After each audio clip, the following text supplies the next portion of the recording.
Imagine a library so vast, so precious, that its discovery would rewrite human history. But this wasn't a library of leather-bound books and quiet scholars. It was a collection of clay tablets, buried in the smoldering ruins of a palace, saved from oblivion by the ego of a king. This is the story of how the world's oldest great work of literature, the Epic of Gilgamesh, survived for millennia, and the royal obsession that made it possible. I'm Ibnul J. Farabi, and this is the Curiosity Compendium. Our story begins in the 7th century BC, in the heart of the Neo-Assyrian Empire, in the magnificent city of Nineveh. Here, King Ashurbanipal ruled. He was a conqueror, a warrior, but he was also something extraordinarily rare for his time, a literate king and a fanatical collector of knowledge. While other kings boasted of their armies and monuments, Ashurbanipal boasted of his clay tablets. He had an obsession. He wanted every piece of writing in the known world. He sent scribes to every corner of his empire, to ancient Babylonian temples and scholarly cities, with one command: copy everything. Collect every text on astronomy, medicine, contracts, religious rituals, and most importantly, every story and myth they could find. These weren't just copied, they were meticulously organized in his grand palace library. This was the Library of Ashurbanipal, the first systematically collected library in the ancient Near East. Now, Ashurbanipal wasn't doing this out of pure, modern altruism. Knowledge was power, divine power.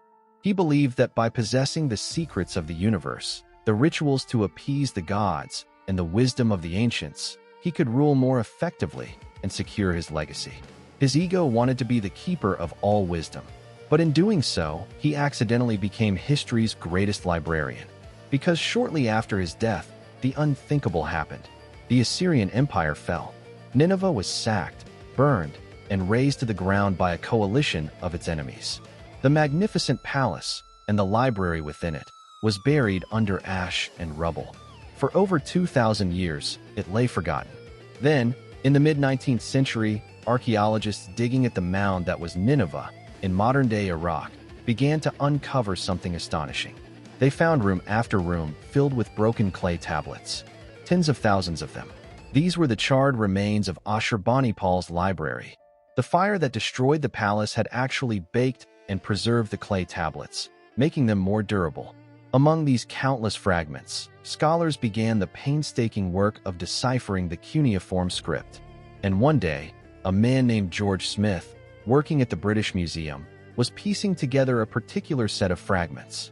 He read a story about a great flood, a man building a boat, and releasing birds to find land. He was so stunned he reportedly began to run around the room in excitement. He had found a version of the flood story, centuries older than the one in the Bible. It was part of a much larger epic, the story of Gilgamesh, the demigod king of Uruk.